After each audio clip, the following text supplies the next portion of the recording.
Hi hello అండి, welcome back to my channel with another mini vlog. ఇది వచ్చేసి కార్తీక పౌర్ణమి రోజు వ్లాగ్ అనమాట. ఇంకా ఇంట్లో పనులన్నీ చేసేసుకొని ఇంకా పొద్దున్నే టెంపుల్కి వెళ్దామని చెప్పేసి నేను మా ఓనర్ ఆంటీ మాట్లాడుకొని ఇంకా దగ్గరలో శివాలయం ఏం లేకపోయేసరికి ఇంకా అక్కడి నుంచి మల్లేశ్వరం వెళ్ళామన్నమాట. ఇంకా మల్లేశ్వరంలోనే పక్కపక్కన చాలా టెంపుల్స్ ఉన్నాయి. అంటే కాడు మల్లేశ్వర స్వామి టెంపుల్, నరసింహస్వామి టెంపుల్, అలాగే గంగమ్మ టెంపుల్, దక్షిణమూర్తి నంది తీర్థం ఇవన్నీ ఉన్నాయన్నమాట. ఇంకా అక్కడ దర్శనం చేసేసుకొని దీపం పెట్టేసి ఇంకా అక్కడి నుంచి వెంకటేశ్వర స్వామి టెంపుల్ కూడా పక్కనే ఉందండి, ఒక హాఫ్ కిలోమీటర్ దూరంలో ఉంటుందన్నమాట. ఇంకా అక్కడికి కూడా వెళ్ళేసి దర్శనం చేసుకొని ఇంకా అక్కడ ప్రసాదం తినేసి ఇంకా అక్కడి నుంచి రిటర్న్ అయిపోయాము. మార్నింగ్ 9:40కి బయలుదేరామండి. ఇంకా ఆఫ్టర్నూన్ వచ్చేసరికి 2:10 అలా అయ్యింది. 3:30 కల్లా రీచ్ అవుతామో లేదో అనుకున్నాము, బట్ ముందే వచ్చేసాము. ఎలాగో ముందు వచ్చేసాం కదా, ఇంకా టైం ఉంది కదా అని చెప్పేసి పాప కోసం ఎప్పటి నుంచో డ్రై ఫ్రూట్ లడ్డు చేద్దాం అనుకుంటున్నాను. ఇంకా అది ఇప్పుడు చేస్తానన్నమాట. మామూలుగా అయితే ఖర్జూరం వేయించుకొని ఈ డ్రై ఫ్రూట్స్ అన్ని నేతిలో వేయించుకొని ఉండలు కడతారు కదండి, అలా కాకుండా సున్నుండల టైప్లో వచ్చేలాగా నేను ప్రిపేర్ చేశాను అనమాట.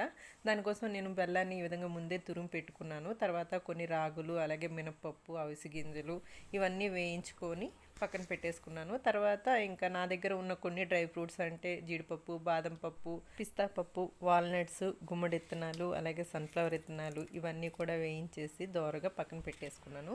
ఇవన్నీ చల్లారాక వాటితో పాటు కొన్ని యాలకులు వేసేసుకొని బరకగా పౌడర్ చేసి పెట్టుకున్నాను అనమాట. అంటే సున్నుండలు ఎలా ఉంటాయో ఆ టెక్స్చర్ వచ్చేలాగా పౌడర్ చేసి పెట్టుకున్నాను.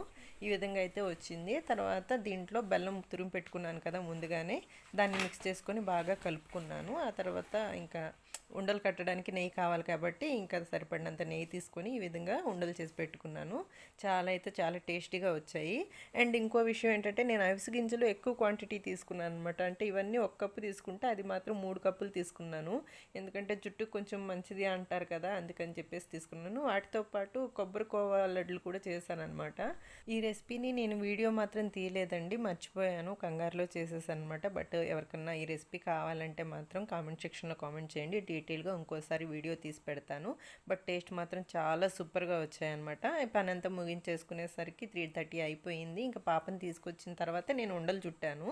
అండ్ ఆ తర్వాత ఇంకా టైం ఉంటే ఇంకో చీరకి ఈ విధంగా కుచ్చులేసాను అనమాట. అంటే శారీ వచ్చేసి 3 కలర్ కాంబినేషన్లో ఉంది. సో దానికి ఈ విధంగా వేస్తే బాగుంటుందని చెప్పేసి ఇలా వేశాను. మీకు నచ్చినట్లయితే కామెంట్ సెక్షన్లో కామెంట్ చేయండి. నెక్స్ట్ వీడియోలో కలుద్దాం.